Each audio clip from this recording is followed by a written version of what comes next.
Hello good morning everyone, मैं हूं सूरज। स्वागत है आप सब लोगों का वोकैबुलरी की इस क्लास के अंदर और अपने यूट्यूब चैनल पर जिसका नाम है शिक्षा पॉइंट। ठीक है दोस्तों, तो बिना किसी देरी के शुरू करते हैं आज की वोकैबुलरी की क्लास। बट एक चीज़ इन्फॉर्मेशन आपको सबसे पहले दे देता हूँ। इन्फॉर्मेशन नहीं, एक छोटी सी रिक्वेस्ट है आप लोगों से, और वो रिक्वेस्ट ये होगी कि आप गाइज जब भी वीडियो देखकर ख़त्म कर चुके हैं, जब आपका वीडियो कंप्लीट हो जाता है, कंप्लीट करने के बाद में अपना कमेंट्स ज़रूर करें कि आपने क्या नया सीखा, क्या आपके लिए अच्छा रहा। ठीक है, इसके अलावा आप अपने जो भी सजेशंस चाहें दे सकते हैं। Suggestions are always welcome. Apart from that कोशिश कीजिए कि वीडियो को लास्ट तक देखिए। ठीक है, एक बार में नहीं कंप्लीट हो रहा है तो दूसरी बार कीजिए। वैसे वोकैबुलरी की क्लासेस के लिए कोशिश की जा रही है कि छोटे वीडियो बनाए जाए, छोटे कम टाइम के अंदर बहुत सारी वोकैबुलरी आपको करवाई जाए। ठीक है, इसीलिए थोड़ी सी मेहनत पहले से करके रखी जाती है ताकि जो लिखने का 10 मिनट 12 मिनट का टाइम है ये आपके वीडियो के टाइम से कम किया जा सके। ठीक है, अब इसके अलावा एक और चीज़ ये कि आप अपने फ्रेंड्स के साथ शेयर करते रहें लगातार। ठीक है, ओके, तो शुरू करते हैं आज का अपना रूट वर्ड। बहुत ही अच्छा रूट वर्ड है दोस्तों, मैंने कहा बहुत ही अच्छा रूट वर्ड है क्योंकि आज जो हमारा रूट वर्ड है वो है यू। क्या है दोस्तों? You, E U. और इस यू का मैंने कहा अच्छा रूट वर्ड है। हमेशा मतलब भी क्या होता है? गुड। हमेशा किसी भी अच्छी चीज़ के लिए ये किस तरह का काम करता है? ये किसी भी शब्द में पहले जुड़कर, पहले जुड़ने वालों को क्या कहते हैं एक बार बता दो? प्रीफिक्स। क्या कहते हैं दोस्तों? प्रीफिक्स। तो किसी भी शब्द में पहले जुड़कर प्रीफिक्स की तरह से यूज़ होकर उस शब्द के मीनिंग को गुड बनाता है। कैसा बनाता है दोस्तों? गुड, यानी कि अच्छा बनाता है। ठीक है, किस तरह से ये काम करता है? बढ़ चलते हैं अपने पहले वर्ड की तरफ और अभी आपके सामने शुरू हो रहा है वोकैबुलरी का जादू। तो देखिए, सबसे पहला शब्द आपके सामने लिखा हुआ है यूजेनिक। क्या लिखा हुआ है दोस्तों? यूजेनिक। हमने जेन का मतलब समझा था बर्थ। क्या समझा था दोस्तों? बर्थ। जन, यू का मतलब क्या हुआ? गुड। ये हमने जेन रूट वर्ड के अंदर भी इस शब्द को किया है। यूजेनिक का मतलब हुआ वेल बोर्न। क्या हुआ? Well born. या फिर दूसरे तरीके से इसे अगर लिखा जाए तो बोर्न इन गुड फैमिली। एक अच्छे परिवार के अंदर जन्मा बच्चे को ही आप क्या कह सकते हो? यूजेनिक। ठीक है, समझ में आया? A child who is born in good family या फिर इन अ रॉयल फैमिली, उसको आप क्या कहोगे? Eugenic child. ठीक है दोस्तों, अगला शब्द आपके सामने लिखा हुआ है यू फनी। अब देखो, यू का मतलब आपको समझ आ ही गया क्या होता है हर बार? गुड। ठीक है, यही होता है क्या? अरे यही होता है कि यू का मतलब, हाँ बोलो ना कि सर यही होता है। अब फनी जो शब्द आपके सामने लिखा हुआ है, इस फनी का मतलब हमेशा ही होता है साउंड। क्या होता है दोस्तों? साउंड। साउंड का मतलब हुआ आवाज़। तो अच्छी साउंड, तो कोई भी आपके लिए मेलोडियस आप बोल सकते हो या फिर मेलोडियस नहीं कहोगे तो स्वीट। बड़े आसान शब्दों में समझो, स्वीट साउंड, एक मधुर सी आवाज़ को आप क्या कहोगे? यूफनी। क्या कहोगे दोस्तों? यूफनी। और इसी यूफनी की अगर मैं बात करूं तो इसी यूफनी के लिए एक शब्द आता है, इसके एंटोनिम। एंटोनिम लिख रहा हूं मैं यहाँ पर दोस्तों, इसी का एंटोनिम। एंटोनिम शब्द बनता है, यू को हटाकर इसकी जगह लगाया जाता है कैको। कैकोस शब्द बुरे के लिए आता है, कर्कस। ठीक है, खराब, कैकोफनी।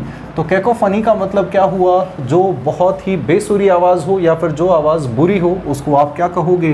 कैकोफनी। ठीक है, तो इस शब्द के साथ आपको एक और शब्द देखने को मिला।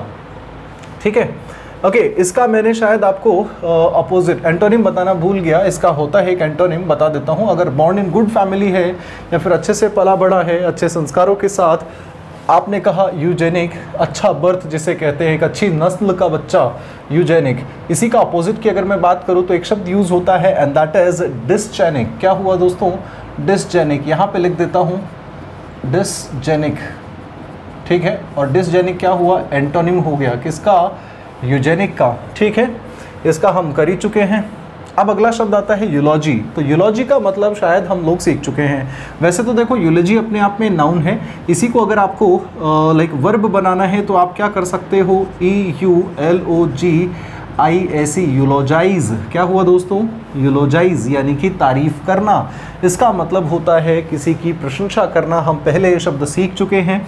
ठीक है, तो आप इसे क्या कर सकते हो? इसका जो मतलब हमने सीखा था यूलॉजी का, वो हमने सीखा था पेन रूट वर्ड के अंदर। याद है? पैंजेरिक नाम से एक शब्द आया था आपके सामने। इसी का मतलब ही क्या होता है? इसी का ही मतलब क्या होता है दोस्तों? यूलॉजी, यानी कि एग्जाजरेटेड जब किसी की तारीफ की जाए उसे आप पैंजेरिक कह सकते हो। एक और शब्द आता है इसी के लिए।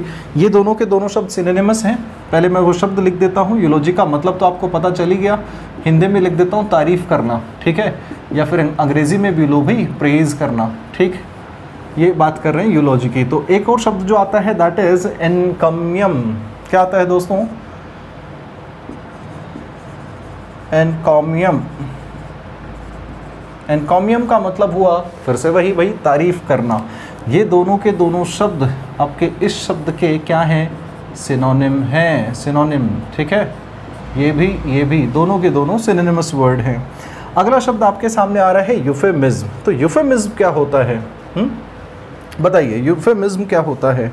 अगर इन शब्दों को आप समझने की कोशिश करें तो यूफेमिज्म जो होता है वो उसका मतलब बना, देखो यूफेमिज्म इज़ व्हाट, लाइक किसी भी बुरी चीज़ को, किसी भी बुरी चीज़ को बड़े अच्छे तरीके से कहना। इसको मैं ऐसे लिख देता हूँ, सेइंग, या फिर ओके, सेइंग नेगेटिव थिंग्स। ये देखो नेगेटिव है दोस्तों, नेगेटिव का निशान VE, negative things in a positive way. किसी भी नेगेटिव बात को, नेगेटिव बातों को कैसे कहना? इन अ पॉजिटिव वे। एक नकारात्मक बात को अच्छे सकारात्मक रूप से कहना, ठीक है, यानी कि बुरी बातों को इस तरह से कहा जाए कि बुरा ना लगे। इसके कई सारे एग्जाम्पल्स आप अपनी डेली लाइफ में देखते हो, जैसे कि जो भी लोग लाइक जिनके हाथ पैर या शरीर का कोई भी अंग नहीं काम करता है, उसे पहले हैंडीकैप्ड कहा जाता था, हैंडीकैप्ड, ठीक है, यानी कि आप उसे कहते थे अपंग, जिसका कोई ना कोई हिस्सा काम नहीं कर रहा है, शरीर का, हाथ या पैर, ठीक है दोस्तों। लेकिन अब उसी चीज़ को यूफेमिज्म में डाला गया, ठीक है, यूफेमिज्म में डाला गया और उसको अब क्या बना है? दिव्यांगजन, दिव्यांगजन, ठीक है। अगर मान लो कि कोई नेत्रहीन है, अंधा है, तो आप उसे अगर अंधा कह रहे हो तो ये क्या हुआ? बड़ा ही हार्श हुआ।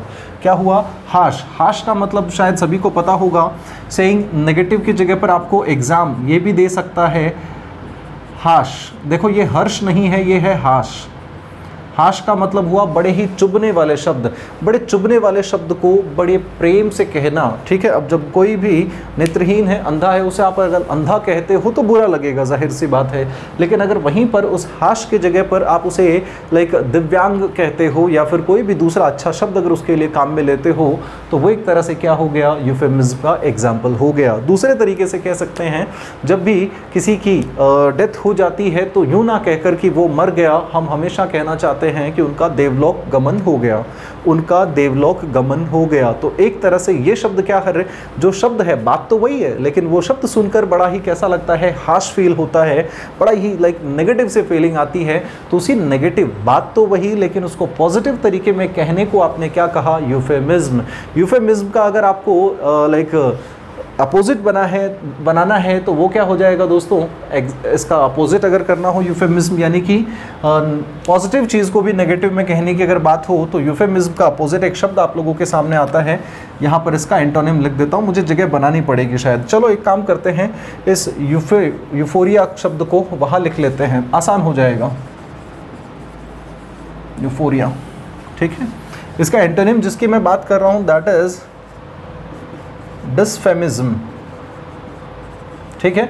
देखो इसमें भी डिस लगा है, डिस, और अभी अभी आप सीखते हुए आए हैं मेरे साथ ऊपर इसी का एंटोनिम, लाइक सॉरी इसका नहीं, इस शब्द का एंटोनिम ये रहा, डिसजेनिक, ठीक है दोस्तों। तो डिसफेमिज्म इसका मतलब हुआ कि क्या? Saying positive things. इसको ही अगर मैं एज इट इज़ लिख दूँ, सेइंग पॉजिटिव थिंग्स किस में करना है? इन नेगेटिव वे, एक, ठीक है।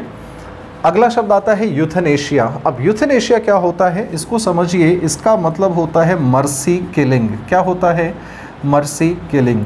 अब मर्सी किलिंग की अगर बात की जाए तो देखो, मर्सी का मतलब क्या हुआ? दया। किलिंग का मतलब हत्या, तो दयापूर्ण हत्या होता है क्या? सुन को आपको बड़ा अजीब लग रहा होगा सुनने के बाद कि भाई दया भी कर रहे हो और जान भी ले रहे हो, तो जान लेना तो एक तरह से दया वाला काम तो नहीं, निर्दय का काम है ना। तो दया वाली कौन सी बात हुई? ये एक्चुअल में यूथनेशिया जो शब्द है वो कैसे यूज़ होता है?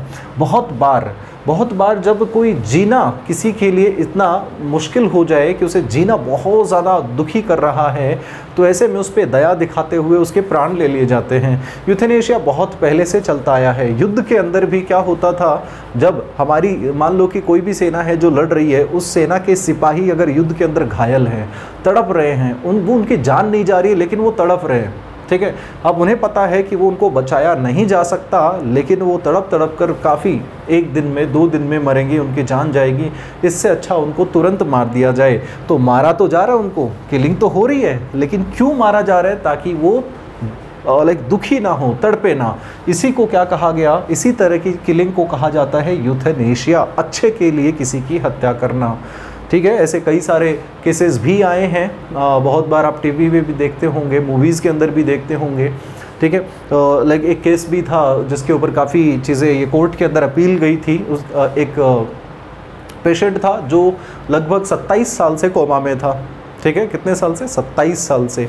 अब 50 साल की उम्र के अंदर वो कोमा में जाता है, 27 साल तक हॉस्पिटल में पड़ा है, अराउंड 80 के आसपास उसकी एज होने वाली है, ठीक है। तो उसकी फैमिली इतने दिन से लगातार हॉस्पिटल के चक्कर लगा लगा कर परेशान हो चुकी है, खुद परेशान है, और दूसरी चीज़ अपने फैमिली मेम्बर को इस तरह से लेटा हुआ देखकर और ज़्यादा दुखी होती है। वो जानते हैं कि अब अगर इनको होश आ भी गया, वापस अगर लाइफ में बैक कर जाते हैं तो भी क्या, 30 साल इनकी ज़िंदगी के जा चुके होंगे जो इनको नहीं पता, और एज इतनी ज़्यादा हो चुकी है, क्या ये आगे जाकर करेंगे क्या? तो एक तरह से, और अभी भी कोई उम्मीद तो है ही नहीं, जब 27 साल नहीं आई तो हो सकता है और 17 साल निकल जाए और 10 साल निकल जाए।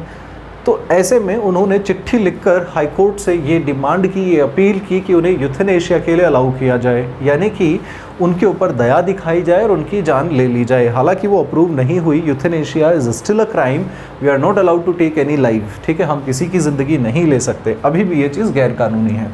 तो अगर अब यूथेनेशिया का मतलब आपको समझ में आया होगा, इस तरह के जो एक्सप्रेशंस होते हैं जिसमें जो भी 2 शब्द लिखे हुए वो आपस में परस्पर विरोधी हैं। क्या है? परस्पर विरोधी। 2 शब्दों की वो जोड़ी जो आपस में विरोधी है उन्हें कहते हैं ऑक्सीमोरोन। क्या कहते हैं दोस्तों? ऑक्सीमोरोन। और ऑक्सीमोरोनिक एक्सप्रेशन यानी कि ऐसे शब्दों का हाव भाव, ऐसे शब्दों को प्रकट करना जिसमें परस्पर विरोध हो। यहाँ पे देखो आप, ऑक्सीमोरोनिक ही तो है एक्सप्रेशन ये, कि मारना भी है और हत्या भी है। ऐसे एक और एग्जाम्पल अगर मैं आपके लिए लिखूं तो मैंने लिखा इलोक्वेंट साइलेंस। अब इलोक्वेंट का मतलब आप मेरे साथ सीख चुके हैं, है ना। लॉक रूट वर्ड हमने किया था जिसका मतलब होता है बात करना, और इलोक्वेंट का मतलब क्या होता है? जो बड़ा ही बातूनी होता है, बात करने में बड़ा ही माहिर होता है, बात करने की कला जिसके पास हो उसे आपने क्या कहा? इलोक्वेंट। तो भाई कोई इलोक्वेंट भी है और वो चुप भी है, तो क्या ये चीज़ें हो सकती हैं? नहीं। इसका मतलब क्या बनता है? सब कुछ समझा देने वाली चुप्पी, एक ऐसी चुप्पी, एक ऐसी साइलेंस जो सब बयां कर गई। बहुत बार होता है ना, मोरा पिया मुँह से बोलत नहीं तो क्या हुआ भाई ये कि मीन्स आप टॉकिंग टर्म्स पे नहीं हो। देखो एक और शब्द टॉकिंग टर्म्स, मैंने कहा है टॉकिंग टर्म्स। जब 2 लोगों के बीच में बातचीत हो रही है या नहीं हो रही है, बातचीत होना 2 लोगों के बीच में, उन्हीं को कहा जाता है टॉकिंग टर्म्स। जब झगड़ा हो जाता है, मान लो कि अब कोई भी इनफॉर्मल झगड़े की मैंने बात करी, ठीक है, जैसे कि फैमिली के अंदर किसी भी 2 भाइयों का या फिर हस्बैंड वाइफ का या फिर ब्रदर सिस्टर का या फिर किसी का भी पड़ोसी के साथ झगड़ा हो गया, तो अब आप कुछ दिन तक बात नहीं करते, तो क्या कहा जाएगा? Like they are not in talking terms, they are not in talking terms, यानी कि आजकल उनकी बातचीत नहीं हो रही है, ठीक है। They are not in talking terms. आपसे मैं कहूँ कि यार उसका नंबर तो देना, आप कहो सॉरी सर लाइक आजकल हम बात नहीं कर रहे हैं, means we are not in talking terms, ठीक है। अगर आप यूँ कहोगे we are not talking to each other, तो इसका मतलब ये हुआ कि आप बात नहीं कर रहे हो, चाहो तो कर सकते हो, लेकिन अगर जैसे ही आपने कहा we are not in talking terms, तो मतलब आजकल अनबन चल रही है, बात हो नहीं रही है, ठीक है।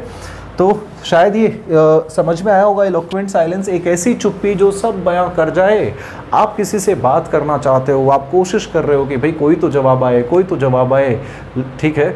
अब उधर से कोई कुछ कहता नहीं, आपने जो कहना था, जो मैसेज भेजना था आपने सब भेज दिया, कॉल करने की कोशिश करनी थी सब, कोई रिस्पॉन्ड नहीं हो रहा है, मैसेज का कोई रिप्लाई नहीं मिल रहा है, ठीक है, ईमेल्स भेज रहे हो कोई रिप्लाई नहीं है, घर जा रहे हो आपकी तरफ देखते ही नहीं। तो एक ऐसी चुप्पी अब आपको सब समझा गई कि भाई अब यहाँ से हमारा रिश्ता ख़त्म हो चुका है। तो हालांकि किसी ने बोल के कुछ नहीं कहा, लेकिन फिर भी वो सब बयां कर गई तो ऐसी चुप्पी जो सब कुछ बयां कर रही हो, ठीक है। आपस में दोनों शब्द एक दूसरे के विरोधी हैं, इसी को कहा जाता है ऑक्सीमोरोनिक एक्सप्रेशन, ठीक है। और इसी तरह का एक्सप्रेशन हमने देखा मर्सी किलिंग, यूथेनेशिया की आपने बात की, ठीक है दोस्तों। तो ये चीज़ क्लियर होगी। अच्छा, इसको मिटाना है, वो तो पढ़ाई रहना, वो मीनिंग है। अगला शब्द है यूपेप्सिया। तो देखो यूपेप्सिया एक्चुअल में एक साइंस से रिलेटेड शब्द है और ये यूज़ होता है अगर किसी का डाइजेशन अच्छा है, गुड डाइजेशन या फिर गुड डाइजेस्टिव सिस्टम, किसी का सिस्टम जो है डाइजेशन वो अच्छा है, तो उसके लिए क्या शब्द यूज़ होता है? यूपेप्सिया। ठीक इसी तरह से यूडिप्सिया, देखो डिप्सा शब्द जो यूज़ होता है वो यूज़ होता है थर्स्ट के लिए। किसके लिए दोस्तों? थर्स्ट, ठीक है। अरे थ्रस्ट यानी कि प्यास, एक अच्छी प्यास के लिए शब्द को यूज़ किया जाता है। तो गुड थर्स्ट, गुड थ्रस्ट, ठीक है, अच्छी प्यास। सही लिखा है क्या? आप बाकी कमेंट कर देना भाई, इसके स्पेल में पता नहीं कन्फ्यूजन सा क्यों हो रहा है, but probably should be okay. Okay, so eudipsia का अगर मैं बात करूं तो इसका मतलब हुआ किसी की प्यास अगर नॉर्मल है, गुड ना होकर अगर आप नॉर्मल कहते हो तो भी ठीक है। कुछ लोगों को क्या होता है, अगर यहाँ पर मैं डिसडिप्सिया करूँ तो डिसडिप्सिया मतलब वो उसको प्यास थोड़ी अब नॉर्मल है, नॉर्मल नहीं है, मतलब उसे या तो प्यास लगती ही नहीं या बार बार लगी जा रही है। बहुत बार होता है ना, आप ऐसा कुछ खा लेते हैं, ऐसा कुछ आपने खाया जिसकी वजह से क्या हो रहा है, आपको बार बार पानी पी रहा है, आपका पेट फूल कर बड़ा हुआ जा रहा है, लेकिन आपका पानी की तलब नहीं मिट रही। तो एक तरह से अभी आपका यूडिप्सिया ना होकर यू यानी कि अच्छा या नॉर्मल नहीं है, अब ये कैसा हो गया? डिसडिप्सिया।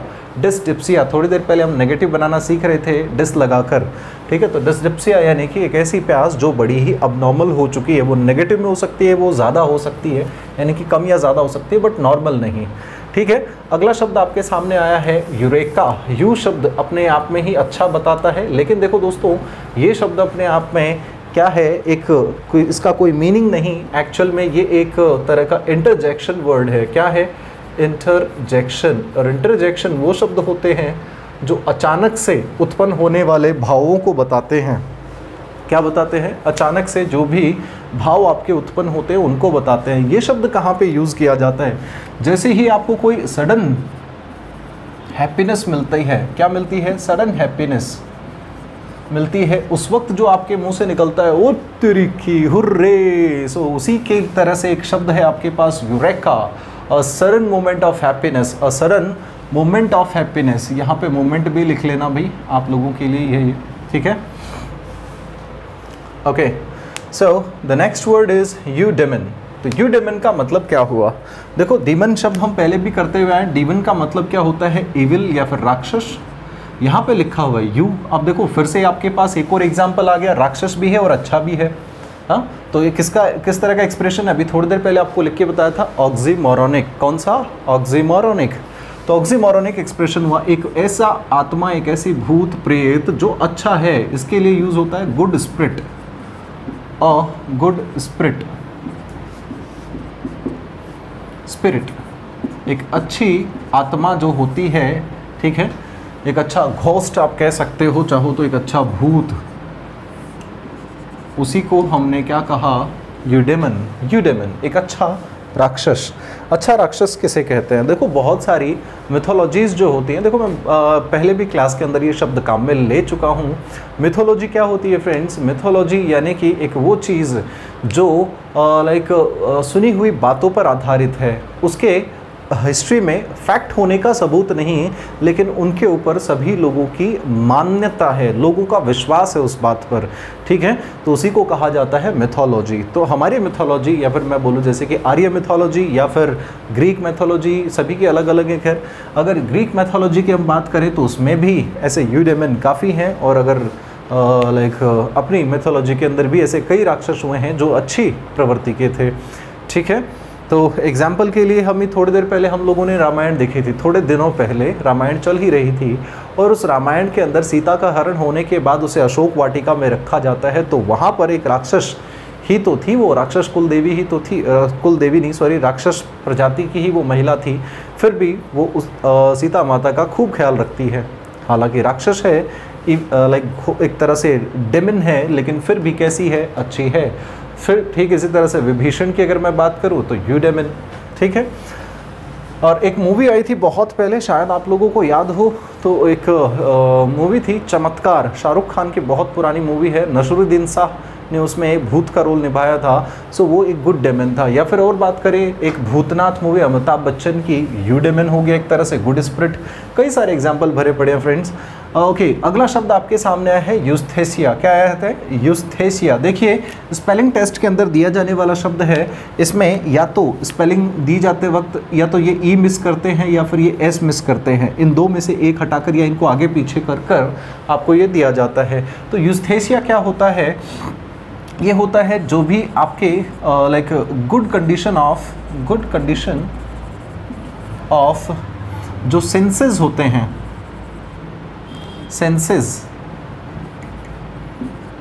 सेंसेस हो सकते हैं, या फिर मैं लिखूं feelings, good condition of feelings of the body, यानी कि आपके जो सेंसिटिव पार्ट्स होते हैं, है ना, लाइक जो भी सेंसिटिव पार्ट्स होते हैं आप उनका अच्छे से फील कर सकते हो, नहीं करते, आपके जो सेंस ऑर्गन्स है वो अच्छे से काम कर रहे हैं कि नहीं कर रहे हैं।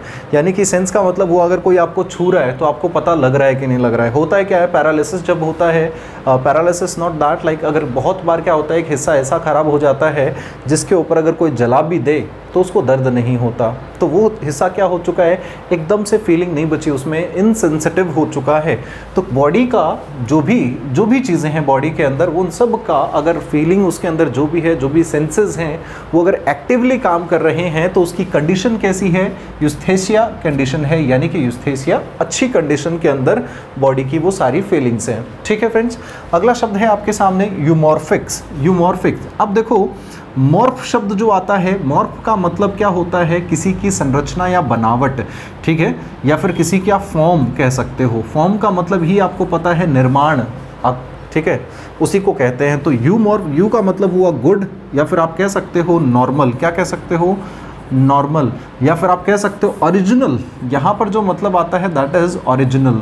So original form of something, किसी भी चीज़ की जो नेचुरल, जो वास्तविक बनावट है, उसी को क्या कहते हैं, यूमॉर्फिज्म। ठीक है, और इसी का अगर आपको बनाना है जो अप्राकृतिक हो, यानी कि जो नेचुरल नहीं हो, चेंज किया गया हो, उसे आप क्या कहोगे, डिसमॉर्फिक। ठीक है, डिस आपको लगाना सिखाया था थोड़ी देर पहले, यहाँ पर हमारे पास शब्द आए थे, एक तो ये है ही अपने पास में, एक और शब्द लिखा था दोस्तों, मैं निकल जाता है दिमाग से, हाँ चलो कोई नहीं, बट आई टोल्ड यू। ठीक, अगला शब्द आपके सामने है यूसोमिया। क्या लिखा हुआ दोस्तों, यूसोमिया होता है एक, यू का मतलब फिर से अच्छा, सोमिया शब्द आता है लाइक जो स्मेल होती है उसके लिए, किसके लिए, स्मेल, सुगंध के लिए या गंध के लिए। अ प्लीजेंट ऑर्डर, एक जो प्लीजेंट ऑर्डर होती है, ऑर्डर का मतलब होती है गंध, यानी कि गुड स्मेल भी आप लिख सकते हो चाहो तो, गुड स्मेल, एक अच्छी गंध, उसको ही क्या कहा जाता है, यूसोमिया। ठीक है, अगला शब्द आ रहा है अपनिया। अब देखो यहाँ पर इस शब्द का जो प्रोनाउंसिएशन है वो अपनिया है, और मज़े की बात इसमें जो ये रूट वर्ड एक और जो दूसरा आ रहा है एपनिया, ठीक है, एपनिया, अपनिया। एपनिया शब्द यूज़ किया जाता है किसके लिए, एक ये गॉडेस होती थी ग्रीक मैथोलॉजी के अंदर, एक देवी है जो किसका ख्याल रखती थी कि जो भी शासन व्यवस्थाएं चल रही हैं वो अच्छे से चले, सभी के साथ न्याय हो। उसी न्याय वाली देवी के लिए शब्द क्या यूज़ किया जाता था, एपनिया। ये ग्रीक मैथोलॉजी के शब्द हैं और बहुत बार यूज़ होते हैं। और इस अपनिया की अगर इस शब्द की मैं बात करूँ तो कि ये किसके लिए यूज़ किया जाता है, ये यूज़ किया जाता है like what I am talking about, sorry मैंने उल्टा बता दिया, नॉट दिस वन। ये शब्द एपनिया जो शब्द यूज़ होता है, दोबारा बता देता हूँ, एपनिया शब्द जो यूज़ होता है वो यूज़ होता है, सॉरी फेफड़ों के लिए यूज़ होता है। A good respiration, good respiration, क्या लिखा है मैंने, गुड रेस्पिरेशन, श्वसन प्रक्रिया अगर आपकी अच्छे से हो रही है उसके लिए यूज़ होता है एपनिया। ठीक है, यूबायोटिक मतलब समझ ही गया होगा, यू का मतलब अच्छा, बायो का मतलब क्या होता है, लाइफ, राइट। तो ये यूज़ किया जाता है एक्चुअल में study of living good life कि एक अच्छा जीवन कैसे जिया जा सकता है, एक हेल्दी यहाँ पर लिविंग गुड के साथ में आप हेल्दी भी कर सकते हो, एक हेल्दी जीवन या फिर एक अच्छा जीवन कैसे जिया जा सकता है, इसके बारे में अध्ययन करने वाले या फिर इस चीज़ को सपोर्ट करने वाली चीज़ें, इसमें कारगर साबित होने वाली चीज़ों को आप क्या कह सकते हो, यूबाइटिक कह सकते हो। जैसे कि मैं कहूँ योगा इज़ यूबाइटिक, ठीक है, आप कह सकते हो बिल्कुल योगा क्या है, यूबाइटिक ही तो है, क्योंकि आपके जीवन को, आपकी लाइफ को बड़ा ही हेल्दी और अच्छा बनाती है। ठीक है, अगला शब्द आ रहा है यूनोमिया। यस, जिसकी मैं बात कर रहा था ये वो शब्द है। ठीक है, तो इसका मतलब होता है गवर्नमेंट या फिर governance.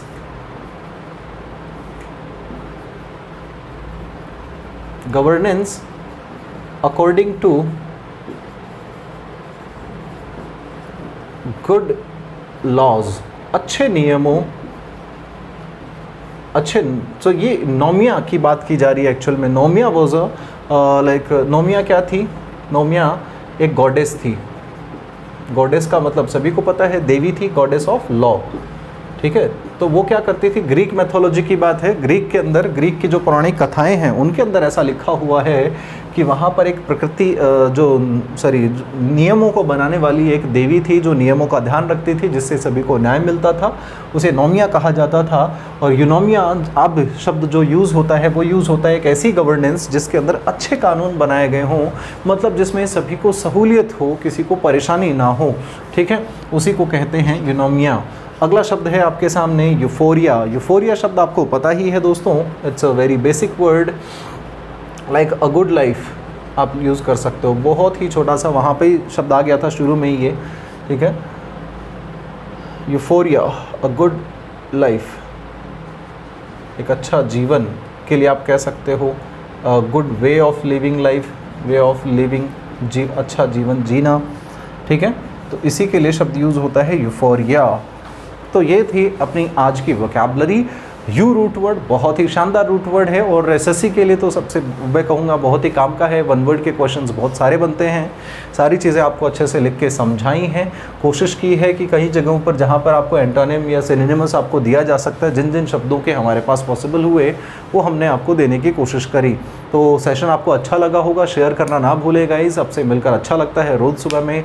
Have a good day guys, thank you very much.